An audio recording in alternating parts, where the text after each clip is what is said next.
So you already started it. Then let's get started. Well, welcome to the show.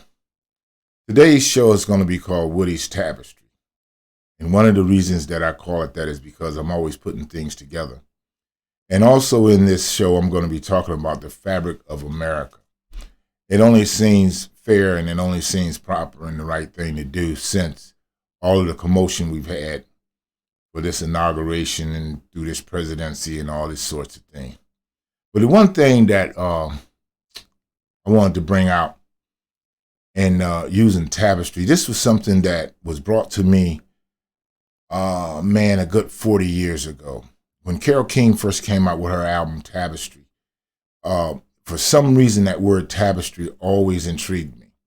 And then when I found out what it was, that how they put it together, to weave them together so that they can be in like a woven piece, then that's when I decided I wanted to have something to do with anything that has to do with a tapestry. So I named the show that, long kind of way around. But the main reason why I use that analogy is because this country, in its concept and in its very beginning, when they first thought the whole process up, the racist card and the racist fabric was being used and was going to be used to weave this whole country together. And what happened is, like for instance, the Declaration of Independence. Now that's a document that's supposed to say we hold these truths to be self-evident, that all men are created equal. Well, at the same time that you're writing that, you got slaves in the back. So you're not going to include them, right? Not only that, you have the Indians that was here, the indigenous people of this country, and where are they at? And what I'm saying is that none of these documents includes us.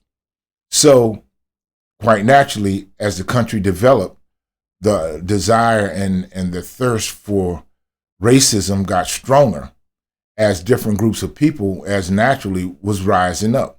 And that's what happened, once they decided that they was going to release the people that they had stolen and worked for free for some 300 years, then these people decided that they wanted a life for themselves.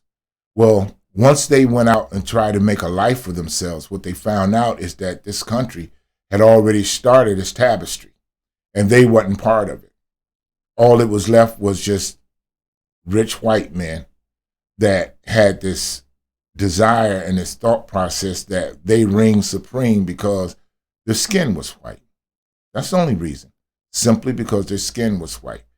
And even though that don't make any sense, over the years, America has made sure to take white supremacy and make that part of the fabric also, which is part of racism. And they wove all this together, and now we have what we call this country, this nation, the US of A, America, the land of the free, when we know that there's a whole lot of people in this country that's not free, and they'll never be free. And I heard something the other day that I thought was interesting, that racism was similar to a virus. And once you get a virus, you never get rid of it. You only subdue it. And it's the same thing that's going to happen with racism.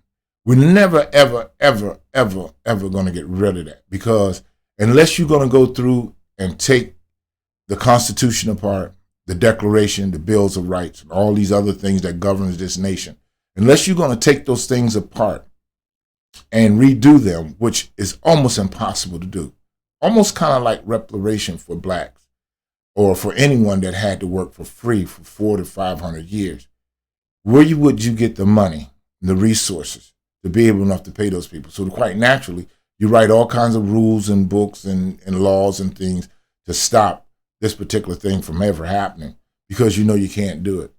So it's the same thing with the fabric. Once you're free, and once they allowed the people that they had stole to go free, what were they to do?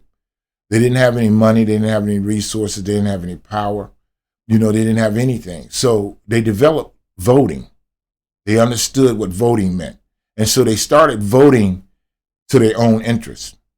And, by all means, it started being more and more blacks in these different areas and in Congress and whatever. And that scared the people, the plantation owners, and and the fabric weavers of America. It had frightened them because they couldn't put that inside of their tapestry, which we call America.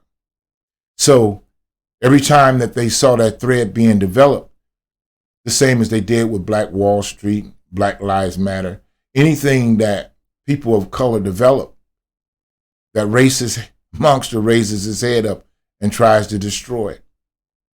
So I just thought that's just a little idea that I had about the tapestry of America. And I'll be coming back from time to time, just giving you some of my thoughts.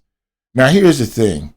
Right, wrong, and different, it doesn't even really matter. The whole thing is, we just need to keep talking to each other, keep trying to reach each other, love and understand each other.